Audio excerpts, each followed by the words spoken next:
दोस्तों नमस्कार। फिर से आपका स्वागत है एक नई वीडियो में। और इस वीडियो में हम पढ़ेंगे पशुओं से संबंधित योजनाएं तथा डेयरी विकास से संबंधित गतिविधियां। तो दोस्तों ये पशु परिचर का 17वां टॉपिक है, भाग ब पशुपालन का। आपने अभी तक इस चैनल को सब्सक्राइब नहीं किया तो सब्सक्राइब ज़रूर कर लीजिए। बहुत ही वेरी इम्पोर्टेंट क्वेश्चन आपको इस चैनल पर पढ़ाए जाएंगे। तो पहला क्वेश्चन, पहला प्रश्न निम्न में से सुमेलित नहीं है, नहीं पूछ रहा, ये ध्यान रखना। कैमल मिल्क डेयरी ये कहाँ पर है? बिछवाल बीकानेर में, सही है। गंगमूल डेयरी करौली राजस्थान, ये करौली में नहीं है, ये हनुमानगढ़ में है। तो 2 नंबर ऑप्शन राइट हो जाएगा, नहीं पूछ रहा इसलिए। वरमूल डेयरी जोधपुर में है। उरमूल डेयरी बीकानेर में है। उरमूल डेयरी बीकानेर में है, जो एकमात्र ऊँटनी के दूध की डेयरी है। एकमात्र ऊँटनी के दूध की डेयरी कहाँ पर है? बीकानेर में, और उरमूल डेयरी के नाम से। राज्य मंत्रिमंडल ने पशुधन विकास नीति की घोषणा की 17 फरवरी 2010 को। 1 नंबर इसमें राइट हो जाएगा। चलते हैं 3 नंबर। राजस्थान में डेयरी विकास हेतु राजस्थान सहकारी डेयरी संघ RCDF की स्थापना कब की गई? 1977 में की गई और इसका मुख्यालय जयपुर में है। राष्ट्रीय ऊँट अनुसंधान केंद्र या ऊँट अनुसंधान संस्थान कहाँ पर है?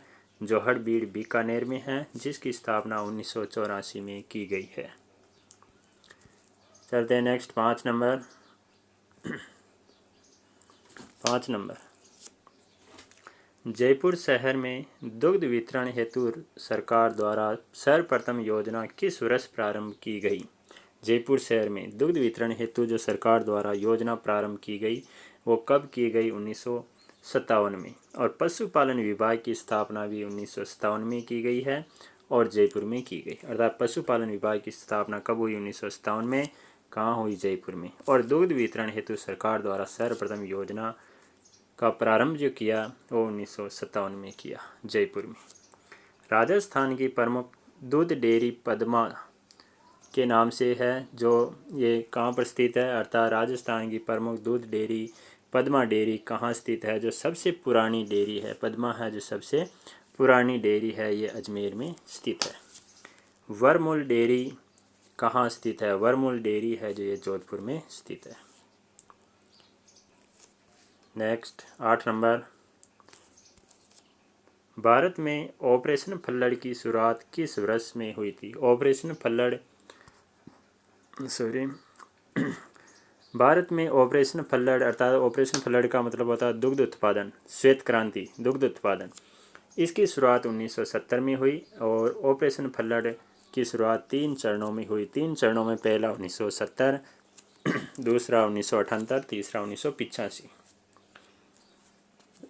9 नंबर, राजस्थान की सबसे पुरानी डेयरी पद्मा डेयरी के नाम से है, जो अजमेर में स्थित है। और उनकी स्थापना कब हुई? तो 1975 में उनकी स्थापना हुई। अर्थात राजस्थान की सबसे पुरानी डेयरी कौन सी है? पद्मा डेयरी है। और पद्मा डेयरी राजस्थान की सबसे पुरानी डेयरी है, कहाँ स्थित है? अजमेर में स्थित है। पद्मा डेयरी की स्थापना किस वर्ष हुई? 1975 में। 2-3 प्रश्न बनते हैं इसी एक ही प्रश्न से। 10 नंबर, श्वेत क्रांति का जनक भी कहा जाता है। अर्थात श्वेत क्रांति का जनक किससे कहा जाता है? डॉक्टर वर्गीज कुरियन को श्वेत क्रांति का जनक कहते हैं। जबकि हरित क्रांति का जनक डॉक्टर MS स्वामीनाथन को कहा जाता है।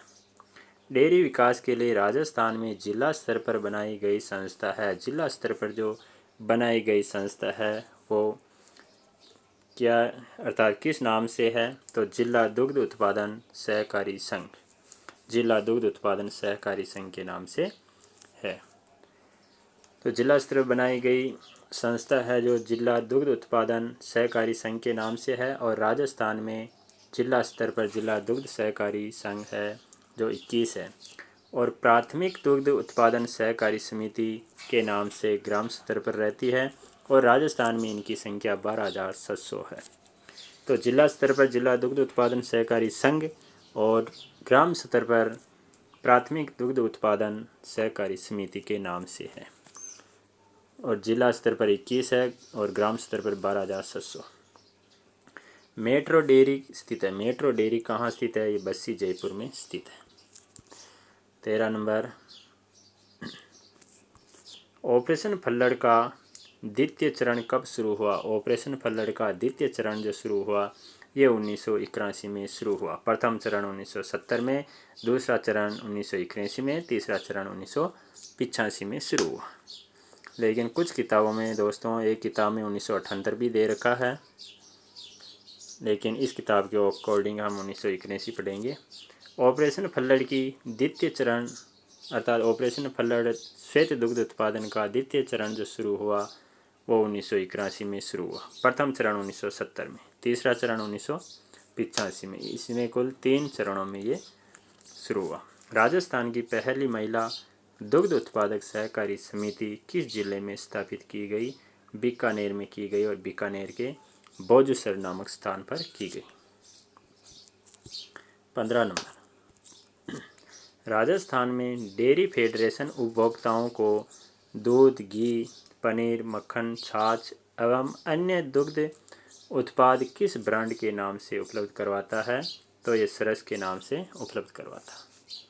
राजस्थान सरस सुरक्षा कवच बीमा योजना के तहत राजस्थान में दुग्ध उत्पादकों को कितने रुपये दुर्घटना बीमा उपलब्ध करवाया जा रहा है? तो 5 लाख रुपये का 5 लाख रुपये का बीमा करवाया जा रहा है। 17 नंबर,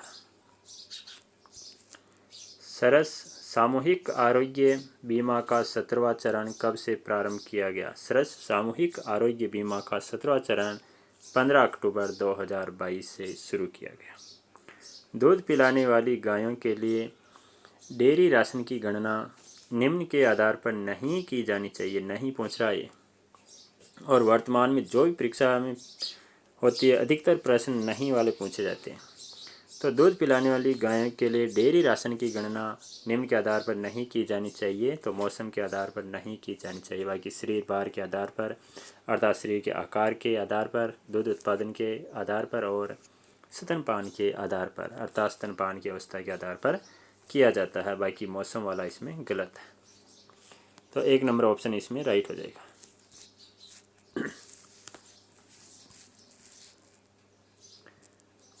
19 नंबर, डेयरी उद्योग में दूध प्रोटीन की सांद्रता के लिए निम्नलिखित में से कौन सी झिल्ली पृथक्करण तकनीक सबसे उपयुक्त होगी?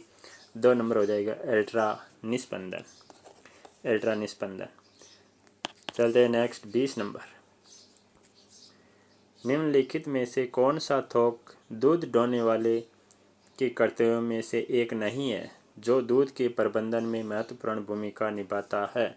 नहीं पूछ रहा, एक नहीं है जो दूध के प्रबंधन में महत्वपूर्ण भूमिका निभाता। यह सुनिश्चित करना कि उपकरण सही ढंग से साफ किया गया है, ये इसमें ये नहीं है। तो 1 नंबर ऑप्शन राइट हो जाएगा। चलते हैं 21 नंबर, बैक्टीरिया के एक वर्ग का नाम जो डेयरी मवेशियों, मवेशी का मतलब गाय होता, जो डेयरी मवेशियों में मेस्टाइटिस का कारण बनता। मेस्टाइटिस अर्थात थनैला रोग। थनैला रोग जो है इसी का दूसरा नाम मेस्टाइटिस या मास्टाइटिस, जो ये किस कारण बनता है? तो स्टेफिलोकोकस के द्वारा। 2 नंबर इसमें राइट हो जाएगा, स्टेफिलोकोकस। निम्न में से कौन सा एक डेयरी उत्पाद नहीं है? डेयरी उत्पाद नहीं, नारियल का दूध इसमें डेयरी उत्पाद नहीं, बाकी कस्टर्ड है, किण्वित दूध है, आइसक्रीम है। चलते हैं आगे 23 नंबर, डेयरी राशन का मूल्यांकन करते समय TDN अक्षर का क्या अर्थ होता है? TDN अर्थात कुल पचने योग्य पोषक तत्व। कुल पचने योग्य पोषक तत्व। DHIA अक्षर का क्या अर्थ है? DHIA का पूरा नाम डेयरी झुंड सुधार संघ है। हिंदी में पूरा नाम हो जाए डेयरी झुंड सुधार संघ। चलते हैं 25 नंबर, डेयरी पशु डेयरी पशु के सिर और गर्दन को काटते समय डेयरी पशु के सिर और गर्दन को काटते समय आगे की और क्लिप करने के लिए शरीर के किन दो बिंदुओं का उपयोग किया जाता है? पहला हो जाएगा राइट, इसमें कंधों के बिंदु और कंधों के सामने से बनी एक रेखा के आगे। चलते हैं 26 नंबर। उस डेयरी पशु को क्या कहते हैं जिसके माता पिता या पूर्वज विभिन्न नस्लों के होते हैं, अर्थात अलग अलग नस्लों के होते हैं? वो संकर नस्ल कहलाती है, संकर नस्ल। चलते हैं 27 नंबर। विभिन्न गायों के कोलोस्ट्रम को मिश्रित करने का क्या फ़ायदा? विभिन्न गायों के कोलोस्ट्रम को मिश्रित करने का फ़ायदा एंटीबॉडी की व्यापक रेंज। 1 नंबर राइट हो जाएगा। डेयरी उत्पादक अधिक मात्रा में दूध पैदा करने के लिए मवेशियों की विरासत में मिली क्षमता को कैसे सुधारते हैं? मवेशियों की विरासत में मिली क्षमता को कैसे सुधारते हैं? तो वो चयन के माध्यम से। 4 नंबर राइट हो जाएगा। 29 नंबर। उचित रूप से संसाधित यूएचटी दूध को कमरे के तापमान पर कितने समय तक संग्रहित किया जा सकता है? तो कई सप्ताह तक किया जा सकता है। 2 नंबर इसमें राइट हो जाएगा। चलते हैं 30 नंबर। जिन डेयरी पशुओं को आधिकारिक तौर पर ब्रीड एसोसिएशन हुई बुक में दर्ज किया गया है उन्हें क्या कहा जाता है? पंजीकृत पशु कहा जाता है, पंजीकृत पशु। डेयरी गाय की पीठ किन दो भागों से बनी होती है? डेयरी गाय होती है, उसकी पीठ है जो किन दो भागों से बनी होती है? टोडी और कमर। 1 नंबर इसमें राइट हो जाए। उस प्रक्रिया को क्या कहते हैं जिसमें दूध में वसा को छोटे छोटे भागों में तोड़ दिया जाता है ताकि वह दूध की ऊपरी परत पर तैर न सके? उसे समरूपीकरण कहते हैं, समरूपीकरण। 33 नंबर। इंडो स्विस प्रोजेक्ट कहाँ चलाया जा रहा है? इंडो स्विस प्रोजेक्ट है, ये पटियाला में चलाया जा रहा है। ऑपरेशन फल्लड़ के द्वितीय चरण के उद्देश्य दुधारू मवेशियों का विकास, तकनीकी सहायता उपलब्ध कराकर दुग्ध उत्पादन में वृद्धि करना। यह है दूध की सरकारी खरीद और किफ़ायती ढंग से उसका प्रसंस्करण और विपणन, ये भी सही है। इसका मतलब 4 नंबर ऑप्शन इसमें राइट हो जाएगा, उपरोक्त सभी। 35 नंबर। किस नस्ल की डेयरी गाय को सबसे पहले इंग्लिश चैनल के गवर्नसे द्वीप पर पाला गया था? तो उसका नाम है गवेर्नसे। 2 नंबर राइट हो जाएगा। चलते हैं नेक्स्ट 36 नंबर। दूध में पाया जाने वाला निम्नलिखित में से कौन सा फैटी एसिड मनुष्यों में स्वास्थ्य लाभ से जुड़ा हुआ है? मनुष्यों में स्वास्थ्य लाभ से जुड़ा हुआ है ये संयुग्मित लिनोलियम एसिड। 1 नंबर राइट हो जाएगा, समयुग्मित लिनोलियम एसिड। अब 37 number. National live stock mission का उद्देश्य क्या है? नेशनल लाइव स्टॉक मिशन का उद्देश्य पशुओं हेतु दाना व चारा की उपलब्धता को बढ़ाना या बढ़ावा देना, पशुओं के बीमारियों के नियंत्रण हेतु राष्ट्रीय नियंत्रण कार्यक्रम, उपलब्धता एवं मांग के बीच के अंतर को कम करना। उपरोक्त सभी इसमें राइट आंसर हो जाएगा। चलते हैं 38 नंबर। हाईलैंड व ब्राउन स्विस नस्ल के संकरण किस प्रोजेक्ट का भाग है?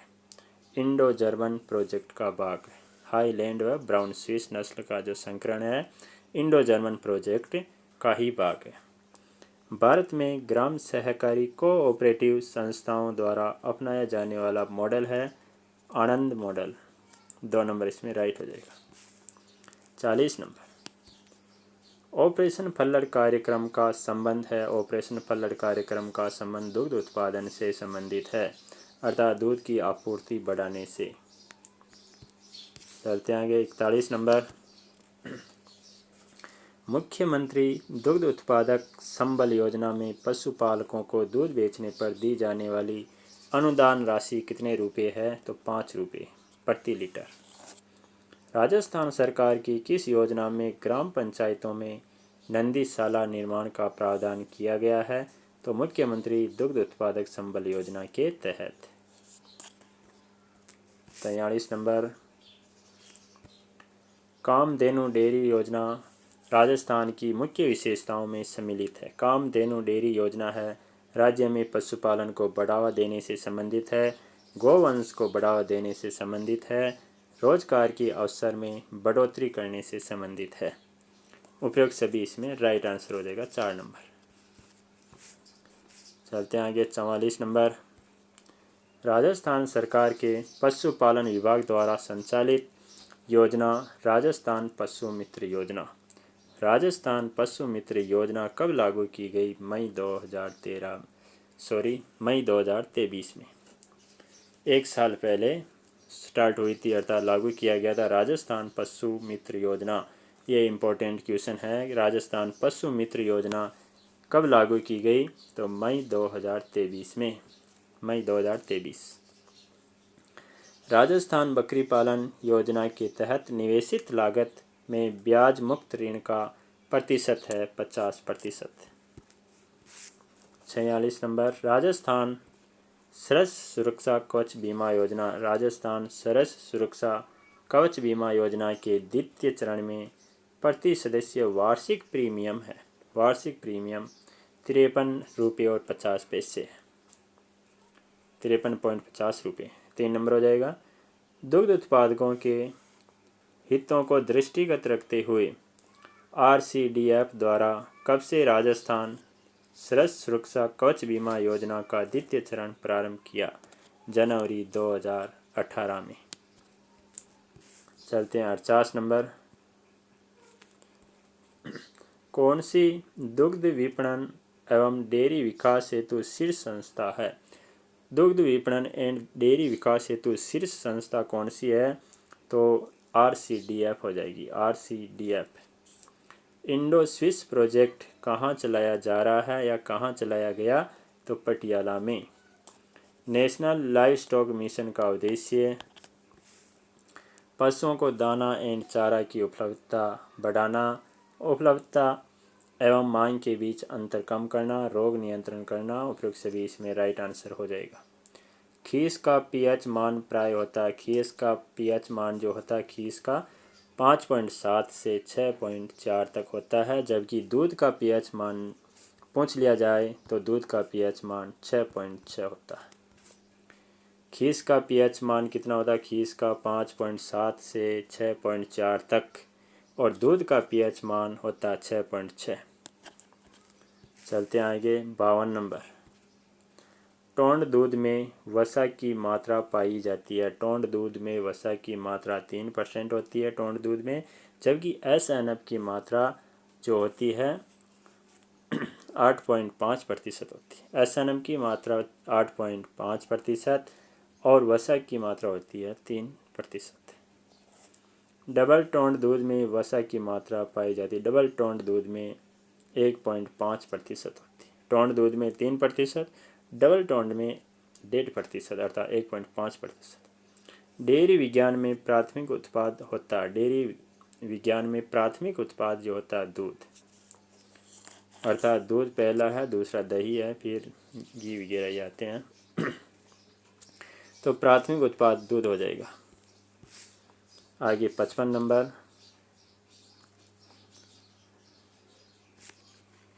55 दूध के अंदर पाए जाने वाला या दूध के अंदर पाए जाने वाला सबसे कम तत्व कौन सा? सबसे कम तत्व लोहा तत्व सबसे कम होता है, तो इसमें 3 नंबर राइट आंसर हो जाएगा लोहा तत्व। दूध चढ़ाने हेतु कौन सा हार्मोन जिम्मेदार है? तो दूध चढ़ाने हेतु यानी पशु जो दूध चढ़ाते हैं तो दूध चढ़ाने हेतु एड्रेनलिन जो हार्मोन है वो जिम्मेदार है। ये क्वेश्चन बहुत इम्पोर्टेंट है, वेरी वेरी इम्पोर्टेंट। दूध उतारने के लिए और दूध चढ़ाने के लिए, दूध स्त्राव के लिए 3 हार्मोन, ये वेरी वेरी इम्पोर्टेंट। एक क्वेश्चन इनसे ज़रूर बन सकता है। दूध में मिठास का कारण होता, दूध में मिठास और लैक्टोज के कारण होता।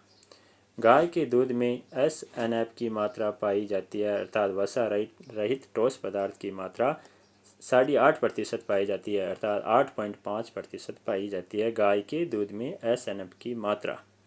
एसएनएफ का मतलब वसा रहित ठोस पदार्थ। सप्रेटा दूध अर्थात स्किम्ड दूध में वसा की मात्रा पाई जाती है। तो सप्रेटा दूध में वसा की मात्रा 0.5% होती है, अर्थात 0.5। चलते हैं आगे। दूध का सफ़ेद रंग किसके कारण होता है? दूध का सफ़ेद रंग, ये वेरी वेरी इंपॉर्टेंट क्वेश्चन है दोस्तों, आएगा 100% आएगा ऐसा प्रश्न। एक तो दूध का सफ़ेद रंग और एक दूध का पीला रंग। दूध का सफ़ेद रंग होता है भैंस का। सफ़ेद रंग किसका होता है? भैंस का। पीला रंग किसका होता है? गाय का। दूध का सफ़ेद रंग होता है केसिन के कारण, दूध का पीला रंग होता है केरोटिन के कारण। ये 100% एक प्रश्न आ सकता है कि दूध का सफ़ेद रंग किसका होता है, ये अर्थात सफ़ेद रंग का दूध किसका होता है? भैंस का। पीले रंग का दूध किसका होता है? गाय का। तो गाय का दूध पीला होता है किस कारण होता है? केरोटिन के कारण। भैंस के दूध का रंग सफ़ेद होता है किस कारण होता है? केसिन के कारण। वेरी वेरी इंपॉर्टेंट प्रश्न। दूध उतारने के लिए कौन सा हार्मोन उत्तरदायी होता है? दूध उतारने के लिए ऑक्सीटोसिन हार्मोन और दूध चढ़ाने के लिए एड्रिनलिन हार्मोन। तो दूध उतारने के लिए ऑक्सीटोसिन हार्मोन और दूध चढ़ाने के लिए एड्रिनलिन हार्मोन। दूध स्त्राव के लिए उत्तरदायी हार्मोन, दूध स्त्राव के लिए प्रोलैक्टिन हार्मोन। चलते हैं आगे। ये क्वेश्चन दोस्तों वेरी वेरी इंपॉर्टेंट है, बिल्कुल भी आप मिस ना करिए, क्योंकि ऐसे ही क्वेश्चन आपको परीक्षा में देखने को मिलेंगे। 62 नंबर, दूध दोहने की सर्वोत्तम विधि कौन सी है? दूध दोहन की अर्थात दूध दोहने की सर्वोत्तम विधि कौन सी है? तो 3 नंबर राइट हो जाएगा, फीस्टिंग विधि। फीस्टिंग विधि को ही कहते हैं पूर्ण हस्त विधि। फीस्टिंग विधि को ही कहते हैं पूर्ण हस्त विधि, ये ध्यान रखना, पूर्ण हस्त विधि, फीस्टिंग विधि। तो इसमें 3 नंबर राइट आंसर हो जाएगा। और एक नकलिंग विधि और एक चुटकी विधि, स्ट्रिपिंग विधि, ये भी दूध दोहने की विधियां हैं। आ जाएगी स्ट्रिपिंग क्या है, नकलिंग क्या है? तो ये दूध दोहने की विधियां। फीस्टिंग क्या है? दूध दोहने की विधियां। तो सर्वोत्तम विधि हो जाएगी फीस्टिंग विधि। फीस्टिंग का मतलब पूर्ण हस्त विधि। आगे देखते हैं, COB परीक्षण किया जाता है। COB का मतलब क्लोट ऑन बोलिंग टेस्ट, अर्थात दूध में अम्लता का परीक्षण करने के लिए COB परीक्षण किया जाता है। चलते हैं 64, दूध का अपेक्षित घनत्व ज्ञात करने के लिए ताज़े दूध को कितने समय पश्चात उपयोग में लेते हैं? ताज़े दूध को 1 घंटे बाद, अर्थात दूध दोहने के 1 घंटे बाद उपयोग में लेते हैं अपेक्षित घनत्व ज्ञात करने के लिए। 65 नंबर, ताज़े दूध में अम्लता होती है। ताज़े दूध में अम्लता 0.14 से 0.16% होती है। दूध में अम्लता ज्ञात करने के लिए सूचक के रूप में लिया जाता है फिनोल्फेथेलिन लिया जाता है। गर्बर विधि का प्रयोग किया जाता है। गर्बर विधि का प्रयोग वसा ज्ञात करने के लिए किया जाता है। 68 नंबर है, क्रीम निकालते समय दूध का तापमान होना चाहिए 36 से 37 डिग्री सेल्सियस। 36 से 37 डिग्री सेल्सियस होना चाहिए। COB परीक्षण दूध में खीस की उपस्थिति ज्ञात करने के लिए किया जाता है। 69 नंबर, सर्दियों में दही जमाने के लिए समय लगता है। सर्दियों में दही जमाने के लिए 10 से 14 घंटे लगते हैं। घी में एग मार्क कब लगाया जाता है? 1938 में लगाया गया था पहली बार। घी में एग मार्क कब लगाया गया? 1938 में। घी में वसा की मात्रा पाई जाती है। घी में वसा की मात्रा 99% पाई जाती है। रेनेट का उपयोग किया जाता है। रेनेट का उपयोग पनीर में, दही में, छेना में नहीं किया जाता। इसमें 1 और 3 दोनों हो जाएगा, पनीर और दही। तो इसमें 4 नंबर ऑप्शन राइट होगा, 1 और 3। 73 नंबर, कांच के बर्तन एवं दुग्ध यंत्रों को धोने के लिए काम में लिया जाने वाला सोडा कौन सा है? तो NaOH है इसमें। वैसे तो दोस्तों सभी है, लेकिन इसमें 3 नंबर ऑप्शन बता रखा है। कांच के बर्तनों एवं दुग्ध यंत्रों को धोने के काम में लिया जाने वाला सोडा का NaOH कास्टिक सोडा है, जिसे दाहक सोडा भी कहते हैं, सोडियम हाइड्रोक्साइड भी कहते हैं, NaOH। इसके 1 से 2% घोल काम में लेते हैं, 1 से 2% घोल हम इनको धोने के लिए काम में लेते हैं। इनके अलावा जो ये NCO3, NaH, Na2HCO3 यानी सोडियम बाइकार्बोनेट, नाइट्रोजन कार्बोनेट और ट्रिपोल भी बोलते हैं, ट्रिपोल यानी ट्रिपोल सभी का उपयोग हम किए करते हैं। अतः ये सभी जो है ये सभी धोने के काम में आते हैं। तो ऑप्शन के अकॉर्डिंग इसमें 3 नंबर राइट आंसर हो जाएगा, और सभी आ जाए तो फिर सभी राइट होगा। दोस्तों ये थे क्वेश्चन, और अभी तक आपने इस चैनल को सब्सक्राइब नहीं किया, सब्सक्राइब जरूर कीजिए। और ये प्रश्न आपको कैसे लेंगे कमेंट ज़रूर करें, और इसी तरह के प्रश्न आपको परीक्षा में देखने को मिलेंगे। बने रहिए वीडियो पे। मिलते हैं एक नए वीडियो में, तब तक के लिए जय हिंद, वंदे मातरम।